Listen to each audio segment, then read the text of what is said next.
Olá, você que acompanha as plataformas, as redes sociais e o jornalismo do Grupo TCM Telecom. Começamos mais um TCM Podcast. Estamos aqui nesta sexta-feira, 2 de setembro. Setembro começou.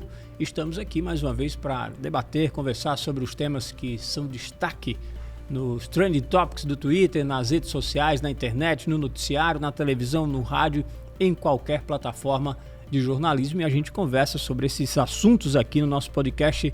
Filipe Cunha, Vonúvio Prachedes comigo. Boa tarde, boa noite, bom dia para vocês. Valeu, boa tarde, bom dia, boa noite. Olá a todos que estão acompanhando aqui o nosso podcast. 2 de setembro, falta um mês para a eleição, né? Eleições 2022, um período mais curto de campanha. Né? Quem viveu apurações e coberturas eleitorais de 15, 20 anos atrás, lembra aí do tempo que durava, né? Era uma campanha eleitoral, propaganda eleitoral no rádio e na TV, as coberturas jornalísticas eram tanto esgotantes. Agora a gente tem um períodozinho mais curto. Eu lembro que jornalista era contratado para fazer campanha, passava 4, 5 meses fora, né? Começava um antes, a campanha tinha 3 meses e meio, você ficava um pouquinho depois. Ganhava o salário do ano todo, né? Ganhava o salário do ano todo. A campanha oficial diminuiu, né? 45 dias. Agora, a campanha que a gente hoje chama de pré-campanha, ela começa bem antes, né? Teve muito candidato que ali a partir já de janeiro, fevereiro, já estava iniciando a arrumação do bloco na rua. Ou antes, né, Vonúvio? Lembra que a gente conversava no Conversa de Alpendre do cenário político, né? Final do ano passado já tinha gente se articulando, né? Pavimentando ali os seus caminhos para construir as alianças e caminhos para as eleições de 2022. Mas o fato é que falta um mês. Como é que vocês estão vendo essa campanha eleitoral de 2022 a um mês do dia do voto nas urnas? Pelo que eu tenho visto, que eu tenho sentido, é que é uma campanha muito mais morna, né? Ela é muito mais estratégica desse ano. Eu não sei se é uma característica basicamente do nosso estado, mas é uma campanha que visa muito grupos, né? Representantes. Então os candidatos, eles na verdade fazem pouca força, né, Vonúvio? Porque eles já são meio que escolhidos dentro de um grupo ali. Então, você tem um candidato a deputado estadual que é de uma região, você tem um candidato de deputado federal que agrega ali o empresariado. Então, na verdade, já são nichos meio pré-definidos ali e que você tenta fazer uma boa costura de onde você tem candidato, quem é forte, que público você vai ter com ele. Então, é uma campanha de pouca movimentação, de mudança de voto, eu tô achando. Pouca gente na rua, pouca mobilização. A gasolina tá cara para fazer carreata, não vi nenhuma. Vai ter uma esse fim de semana aqui em Mossoró, né? Mesmo visita nas ruas está tendo pouco, eu tô achando. Acho que é mais estratégica. Assim, acho que a gente chegou ali num ponto que é muita estratégia na hora de escolher e muita rede social. No passado, os políticos eram de famílias tradicionais, né? Isso foi mudando ao longo dos anos, ao ponto de alguém de Mossoró, como por exemplo o prefeito Alisson, um sindicalista, que não era conhecido no estado, ser eleito, né, em 2018. E esse é apenas um exemplo, né? Quando a gente vai colocando outros nomes, como Mineiro, por exemplo, né? Agora com a entrada de candidatos ligados a órgãos de segurança, como Polícia Militar, a gente vê que justamente tem essa segmentação. E o que era antes de famílias tradicionais, agora pode ser de qualquer um, depende da sua movimentação política, da sua estratégia, do seu nicho. Isso para a Assembleia Legislativa e Câmara Federal. Então, qualquer um pode atingir ali um mandato, dependendo de como é que você se organize. Agora, para o governo do Estado e para o Senado, a gente vê duas situações diferentes. Existe esse momento morno ainda, né? Mas eu tenho para mim que nestes 30 dias a coisa vai esquentar mais. A questão do governo do Estado é que desde o começo ela já estava fria. Porque Fátima Bezerra, que estava ali no mandato conseguindo pagar as folhas, ninguém queria ser adversário de Fátima, tanto que a disputa sempre foi a do Senado, inclusive disputas internas, Rogério Marinho e Fábio Faria. Quem que queria ser candidato ao governo do Estado contra Fátima? Ninguém queria, né? Quando foi lançado, o Fábio Dantas se viu ali numa arrumação de ser a pessoa do bolsonarismo. Aí veio o Stevenson. Então, tá mais embolado para o Senado do que para o governo do Estado. E você fala aí, Ivanov, desses grupos, né, desses nomes que surgem fora dessa trajetória histórica dos grupos familiares aqui no Estado. Você tem esses nichos e dependendo da projeção desses nomes em cada um desses nichos, de repente você tem ali um candidato eleito, né? Como que a gente viu nas últimas eleições. Às vezes, eu lembro que a gente falava nomes dentro da lista de prováveis eleitos no dia da votação, já na apuração, e a gente se perguntava, quem é essa pessoa aqui? Quem é esse nome que eu nunca vi no dia a dia da cobertura política?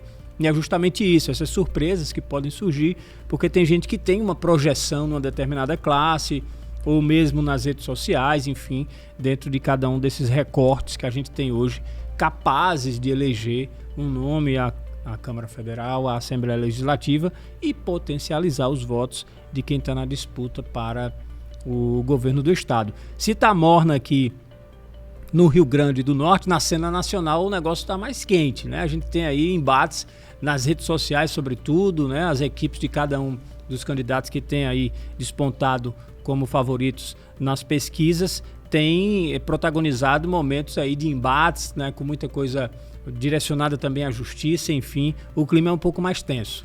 O clima tá mais tenso. É importante dizer que ontem, né, na quinta-feira, a gente teve pesquisa para todos os gostos, né? O bolsonarismo comemorou uma pesquisa que ele aparece na frente, mas também teve Datafolha, que é um instituto bem maior, colocando a vitória de Lula em primeiro turno numa situação bem delicada. Não deve acontecer uma vitória no primeiro turno. Lula aparece com 48% dos votos válidos. Então, assim, essa guerra de narrativa, ela está muito forte, principalmente nas redes sociais, né? Nas ruas ainda estou vendo pouco carro adesivado, tanto de Lula quanto de Bolsonaro. Tem os dois, mas eu acho muito pouco. Parece que a guerra mesmo vai ser toda virtual. Quando começou essa campanha propriamente dita, muito se falou que o seguinte, vai existir, eu escutei isso, vai existir um descolamento da campanha nacional. Então, o que está lá entre Lula e Bolsonaro, Bolsonaro e Lula, para o Rio Grande do Norte, os adversários de Fátima Bezerra não irão tanto cobrar esta parceria com Bolsonaro, vai ser mais o anti-Fátima, enfim, tentando descolar. Mas agora que existe ali uma elevação em alguns pontos para Bolsonaro, e encurtando essa distância, com possibilidade de jogar para o segundo turno, existe agora essa ligação mais firme, né? A gente viu agora, por exemplo, o Fábio Dantas colocando foto ao lado de Bolsonaro, coisa que Fátima já faz com Lula há muito tempo, né? E quando a gente vê o programa eleitoral de Rogério Marinho, ele também sempre citando Bolsonaro. Então, aquela coisa de ficar descolado mudou. Então, vai existir essa busca por afinar o que acontece a nível nacional. Quando a gente vê o Senado, Carlos Eduardo, que não fala em Lula, né, e não fala em Ciro, a gente vê ele um pouco ali meio que flutuando. Mas o que lá no começo da pré-campanha ali se falava que não ia existir essa ligação, agora mudou. E tende a esquentar mais quando a coisa vai afunilando para o dia 2 de outubro. Essa semana, Carlos, inclusive, já saiu em fotos fazendo o L de Lula. Né, já mostra aí uma sinalização de que de repente vai ter que colar essa imagem. Vai ter que colar. Carlos tem uma dificuldade que o partido dele tem um candidato, né, uma coisa um pouco mais delicada a nível nacional. É importante dizer isso, né, Vonúvio, é que Bolsonaro tem no Rio Grande do Norte ali uns 20% muito solidificados. Para quem está com 5, 6, 7, como é o caso de Fábio, colar nisso é importantíssimo para você sair daquela posição. Você imagina que se você convence todo o bolsonarismo a vir, você tem 20%. Ganha uma eleição? 20% não ganha em lugar nenhum. Mas te projeta num cenário mais bem sucedido, digamos assim, mais fértil para você conseguir atrair um outro público que venha somar e poder ganhar a eleição. O Fábio perdeu o time deste apoio, porque no começo ele já era para ter dito, olha, eu sou o candidato de Bolsonaro. Aí estava lá Stevenson, que não tinha anunciado a candidatura ainda, e com o jeito dele, que tem ali uma semelhança com a fala do Bolsonaro, que é muito própria, né? Fala o que tem na cabeça. É militar, então, né? E a turma seguiu ali buscando essa representatividade com Stevenson. Então, hoje o duelo de Fábio Dantas não é com Fátima Bezerra, é com Stevenson. Né? E o duelo principal de Stevenson não é para o primeiro turno, é para o segundo turno, quando zeram as possibilidades e as novas estratégias adversárias se moldam contra Fátima Bezerra. Fábio tem uma dificuldade um pouquinho, eu acho que talvez ele não tenha feito esse movimento antes, porque Fábio há 4 anos atrás estava no PCdoB, né? Uma coisinha complicada de você explicar. Ele esteve no PHS, né? No PHS, depois o PCdoB e depois PSB. Antes de migrar para o Solidariedade, ele era do PSB. Bem opostos ao que hoje ele está alinhado com o bolsonarismo. Só para a gente entender esse movimento. Certa vez eu perguntei a General Girão, General, existe ex-militar? Ele respondeu, não. Ex-militar não existe. Você quando é militar, você quando tem uma carreira militar, você vai ser militar para sempre. Aí eu perguntei, existe ex-comunista? Ele arregalou os olhos, porque entendeu que eu estava querendo saber, que era justamente sobre a ligação de Fábio Dantas comunista com Fábio Dantas hoje bolsonarista. Existe ex-comunista? Ele disse, porque muitas pessoas buscam partidos que dão uma sustentação, mas isso não quer dizer que seja para sempre, enfim. Mas essa foi uma grande dificuldade realmente partidária, ideológica de Fábio Dantas nessa corrida. Vamos fazer aqui uma mudança de rumo e falar sobre o Twitter, né? O que é que está aqui como destaque, um dos assuntos que não só aqui no Twitter, no Brasil, na América do Sul, América Latina e boa parte do mundo, o atentado ontem contra a vice-presidente da Argentina, né? Cristina Kirchner. E o assunto ganhou repercussão aí no mundo inteiro, né? Um brasileiro que é filho de argentinos e morava há muito tempo na Argentina, foi o protagonista aí desse episódio e sabe Deus como o anjo da guarda protegeu ali a vice-presidente, mas ele tinha o objetivo, a intenção de atirar contra o rosto dela, isso no meio de muita gente, né? As imagens ganharam repercussão aí no mundo inteiro e é um dos assuntos mais comentados aqui no Twitter nesta sexta-feira, 2 de setembro. Bateu o catolé, o revólver, porque ficou ali a um palmo. Era uma pistola, né, Vanor? Uma pistola, né? Estava a um palmo da vice-presidente e a gente escuta no vídeo o clique do gatilho, mas é uma coisa impressionante quanto que ali realmente o anjo da guarda passou na frente da vice. As cápsulas, né, os projéteis estavam no pente da pistola, mas não estavam no cano. Então ela escapou por isso aí, porque as balas não estavam no cano da pistola, estavam ali só no pente, toda carregada, tinha 5 projéteis lá, segundo a polícia, e ela de fato teve ali um momento de resetar de novo, porque o fato chamou a atenção e mostra, né, um pouco desse clima de rivalidade, de violência que vive não só o Brasil, mas outros países da América do Sul. E um fato que me chamou a atenção foi a reunião de personalidades políticas argentinas, de esquerda e de direita, né, em defesa da paz nesse processo, que é algo que a gente precisa reforçar sempre, né?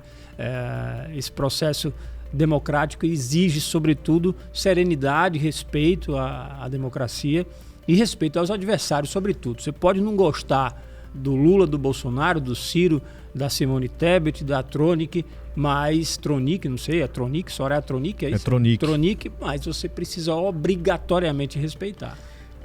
A Argentina vive um momento bem delicado, né? Vale salientar. Nesse momento desse atentado, a Cristina estava chegando em casa com uma multidão, que a gente não vê na campanha daqui, era uma multidão na frente da casa da Cristina Kirchner, que está passando por um processo judicial, né? Está sendo processada, talvez seja presa. Investigação contra a corrupção. Contra a corrupção, exato. Talvez seja até presa pela Suprema Corte Argentina, vai começar esse julgamento. E aí lá tem um momento político bem difícil, né? A Argentina com a inflação altíssima, os números não param de cair, o poder de compra do argentino também despencando, começando a faltar alguns produtos, porque a indústria já não consegue gerar a quantidade que a população consome, então é uma situação bem difícil. Mas a Argentina já tinha, digamos assim, uma predileção pelo drama, né? já teve assassinato de presidente, suicídio de presidente. Então, assim, a Argentina politicamente sempre efervescente. E foi uma cena incrível mesmo. Quem não viu, vai ver aí até o fim do dia. Dá um frio na espinha, né? Dá um frio na espinha, um frio na espinha. 2022 para a política é um ano muito... A gente precisa ver tudo isso, anotar para contar adiante por tudo isso que a gente está passando. Porque em julho agora, não fez nem 2 meses, que o ex-ministro do Japão, ele foi assassinado também quando estava numa movimentação só que política na rua. Na rua. Então, era uma condição diferente. Foi uma arma caseira de uma certa distância, mas conseguiu atingi-lo e matou. Né? Então, o Shinzo Abe, né? O ex-ministro do Japão. Então, lá no Japão, que não tem essa coisa de violência, seja de rua, ou seja, de assaltos, ou mesmo política, houve isso, né? Ainda mais numa tensão que vive a Argentina e agora com a polarização no Brasil, é de realmente a gente ficar assustado.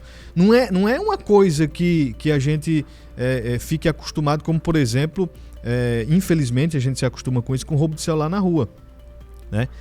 Com a bandidagem solta, mas esse crime político ou ele é cortado de imediato, ou ele ou busca se evitar acontecer, ou banaliza, ou banaliza. E isso parte, né, Evandro, a preocupação ela existe porque e aqui a gente deixa claro que esse tipo de conduta ele não se restringe a uma única corrente política, né?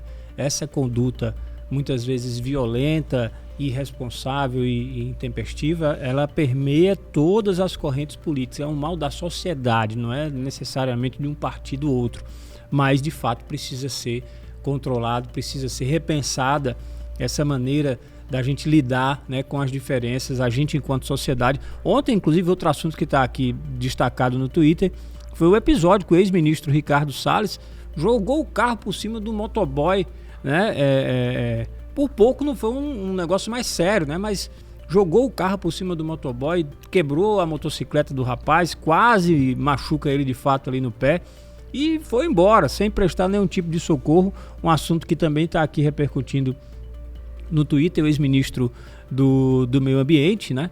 Ricardo Salles lá. É candidato e isso também ganhou repercussão e por pouco não se tornou numa situação um pouco mais séria. Isso aconteceu em São Paulo, né? O ex-ministro e candidato a deputado federal. E o pessoal estava dizendo que o motoboy não estava nem de verde, hein?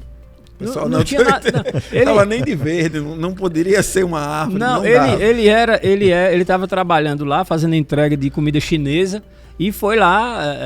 Não tinha nada a ver com a mobilização que estava o pessoal lá protestando contra o Ricardo Salles. Estava lá fazendo o trabalho dele, cumprindo a missão dele lá diária para ganhar o pão e acabou aí atingido pelo carro do ex-ministro e candidato a deputado, o Ricardo Salles. Em São Paulo, a sede do PSDB também teve um tiro, né? De um candidato a deputado estadual do Avante, que é coligado com o PSDB, mas ele acho que se desentendeu com o presidente do PSDB e ele deu um tiro dentro da sede do PSDB em São Paulo. Eu defendo que as pessoas precisam defender as suas posições políticas. Você precisa defender o que é que você acredita, seja na sua casa, nas redes sociais, a opinião, a vontade é sua. Eu acredito que quando existe ali a tentativa de mudança da opinião do outro, querendo forçar esse tipo de mudança, é onde vem a situação de violência. Então, que as discussões elas permaneçam no campo das propostas, do debate, do bom debate, né? Também se for para debater e sair no tapa depois, aí fica realmente difícil. Uma rinha. Então, vamos torcer que nestes próximos 30 dias, eu torço que passe muito rápido. Né? O político ele costuma pensar para o final de semana. Tem mais 3 finais de semana pela frente. É isso que eles pensam, mas que nestes próximos 30 dias o debate possa acontecer da forma mais pacífica possível, porque com a violência eu acho que a democracia perde. É verdade. A democracia perde. Quanto tempo a gente tem aí, Fê, por favor? Temos 10 minutos ainda. Então vamos procurar mais assuntos aqui no nosso Twitter e falar aqui deixa eu procurar aqui, eu vou sabe uma hoje coisa que é sexta, vai ter Rock in Rio esse fim de semana. Isso aí, Rock in Rio também tá bombando aqui nos Trend Topics, Rock in Rio. É que eu vou falar de Rock in Rio. Eu vou assistir pela televisão. Eu não entendo nem que os caras cantam lá, porque só tem artista internacional, né? Não, tá esperando o Bieber? Não, tem muitos brasileiros. Tem brasileiros? Tem. Normalmente, assim, os últimos shows são os internacionais, né? Mas antes tem os São brasileiros. vários palcos lá e tem muitos brasileiros se apresentando. Esse final de semana, inclusive, tem Gilberto Gil, Família Gil tocando lá no Rock in Rio. Tem outros artistas nacionais também se apresentando. Além das celebridades aí internacionais, né? O Justin Bieber vai estar lá. Você sabe que o evento teste do Rock in Rio, isso é uma curiosidade que eu passo para você. O evento teste do Rock in Rio, ele aconteceu em Caraúbas. Antes de ganhar essa proporção que a gente... É brincadeira.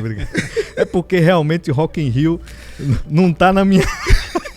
Não tá na minha linha de... Sem condições. Vocês já foram a algum Rock in Rio? Já fui ao Rock in Rio. É uma experiência bacana. Não foi, Felipe? A cidade do rock é um negócio impressionante. Eu fiz a contagem lá no dia no dia do Rock in Rio. Eu andei 15 quilômetros dentro da cidade do rock, só nesse dia do Rock in Rio. É um negócio grandioso mesmo, com muitas atrações. Não é só cantor internacional, tem música brasileira e gêneros diferentes. Não é rock só não, tem samba, tem pop, hip hop. Só não vi sertanejo no Rock in Rio, mas samba, hip hop, funk, tudo isso tem lá no Rock in Rio também. Mas Rock in Rio não acontece só no Rio, né? Só no Rio de Janeiro e tem edição... Acontece só no Rio de Janeiro, não? Só no Rio de Janeiro e em Lisboa também. Portugal tem o Rock in Rio Lisboa, né? Que leva esse conceito do festival de rock lá para a terrinha. Diga uma banda boa pra gente assistir aí, Moisés. A gente vai passar na televisão. Uma dica aí de uma banda boa. Rapaz, são muitas bandas boas, né? Nessa edição do Rock in Rio tem lá, pra quem curte rock and roll, tem Iron Maiden, tem Guns N' Roses, são bandas que tem aí uma projeção. Para quem tem a faixa etária aí pós 40 já curte um pouquinho, né? Então gosta desse som. João Gomes vai cantar no Rock in Rio. João Gomes, verdade, vai fazer uma participação lá no Rock in Rio. Lá tem os palcos, o palco Favela, o palco Sunset, o palco Mundo. Então vários conceitos de palcos, né? Para misturar essas músicas aí. Mas é bacana. Tinha roda gigante quando você foi? Tinha roda gigante. Você foi na roda gigante? Fui não, a fila era enorme. Preferi ficar por baixo. Vou tentar acompanhar o palco piseiro. Palco piseiro. Não sei se vai ter palco piseiro não, mas é bacana, viu? Vale a ida. É difícil encontrar o ingresso, mas depois que consegue, vale a diversão lá no Rock in Rio. Tá na hora das historinhas agora? Hora das histórias, vamos lá. Você guardou alguma historinha aí? Eu guardei uma. Eu tava lembrando de um colega... que inclusive está em campanha aí para a Assembleia Legislativa. Era colega jornalista. Como tem vários jornalistas na disputa, ninguém vai saber. Muitos jornalistas. Eu trabalhava numa afiliada de TV e aí a gente queria mostrar, não tinha nada no dia, acho que era um feriado imprensado.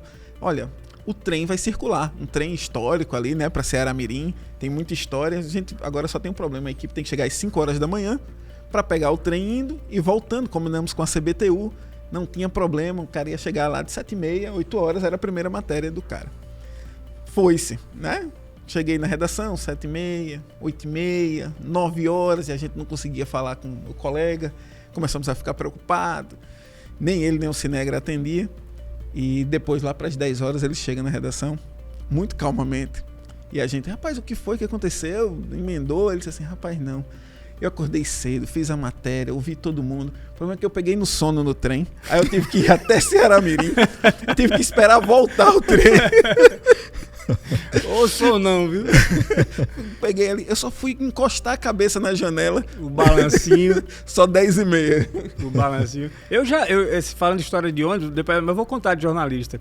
Eu morava em Natal, na minha família de Fortaleza, eu vivi muito esse circuito no ônibus Natal-Fortaleza. E certa vez, minha mãe tá me ligando aqui, inclusive, vou já atender, viu, aqui no podcast. Mas o fato é que, numa dessas voltas, eu vinha de Fortaleza para Natal e descia antes de chegar na rodoviária, né? Porque minha casa era perto ali do ponto ali da Arena das Dunas, o Machadão, antigamente. E desse jeito, de tanto você viajar de ônibus, você se habitua. Então eu entrava no ônibus e já dormia.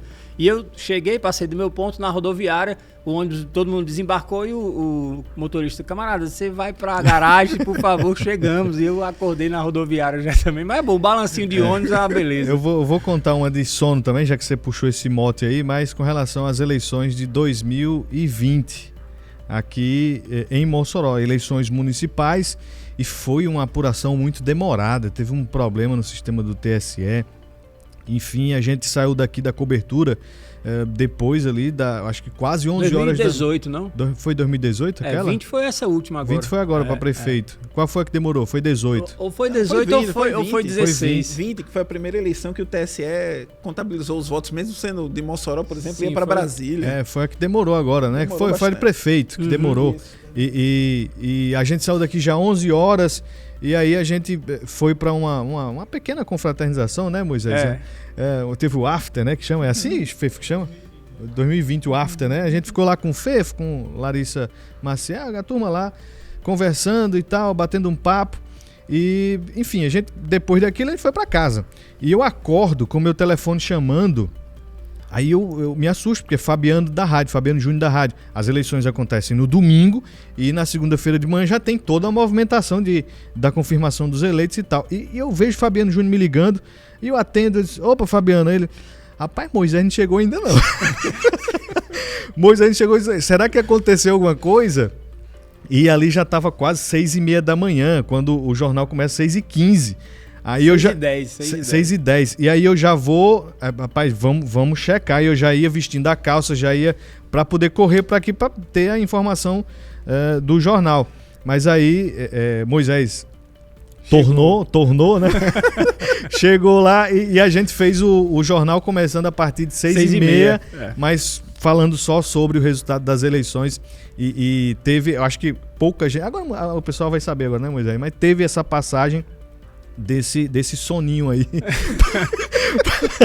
Rapaz, o cara quase atrapalhou dos outros na frente. Felipe, mas pelo menos ele tem uma honestidade. Ele tem uma honestidade de jogar na frente. Mas só pra minha defesa, né, em 12 anos de Jornal da Manhã, a única vez que eu me atrasei foi essa. Porque, de fato, a gente na eleição aqui trabalha... as pessoas pensam que a gente só trabalha o dia da eleição, que já é muito, né? E que só aparece no vídeo, aquele período do vídeo, mas né? A gente começa a trabalhar no final de semana da eleição, no sábado de manhã, já para deixar tudo organizado, passa o sábado trabalhando, domingo 5 da manhã a gente tá aqui, foi até ali por volta das 11, depois teve aí esse momento de descontração para dar uma desacelerada, né? E acabou que o esgotamento físico não me permitiu ouvir o despertador. Até hoje, lá na casa do Moisés, quando alguém vai tirar um soninho assim, uma Madonna do meu dia, chama assim, um soninho do Moisa. Vai tirar o soninho Isso aí é invenção dele agora. Essa parte ele tá inventando agora. Mas vou contar aqui, dá tempo, Felipe? 2 minutos, bem rápido. Felipe falou um dia que não tinha assunto. Eu lembrei também, lá em Natal, tinha um colega que não tinha assunto. Eu cobri muito tempo a editoria de polícia.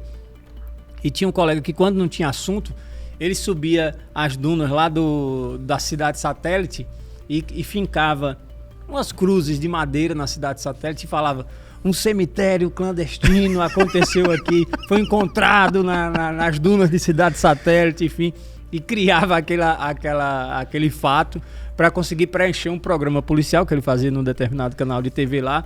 E a gente ficava, meu amigo, que cara de pau desse colega. Mas ele fazia isso para poder render lá o programa dele. E também, como Felipe, eu não vou entregar o nome do colega, não.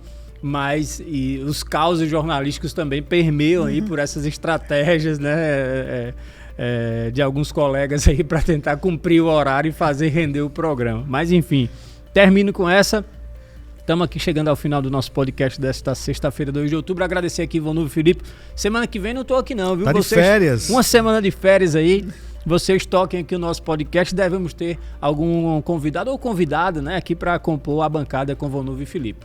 Valeu. Até a próxima. Valeu. Encerra com Moisés cantando Guns N' Roses. Até a próxima semana aqui no podcast e até qualquer hora aqui no meu retorno. Valeu.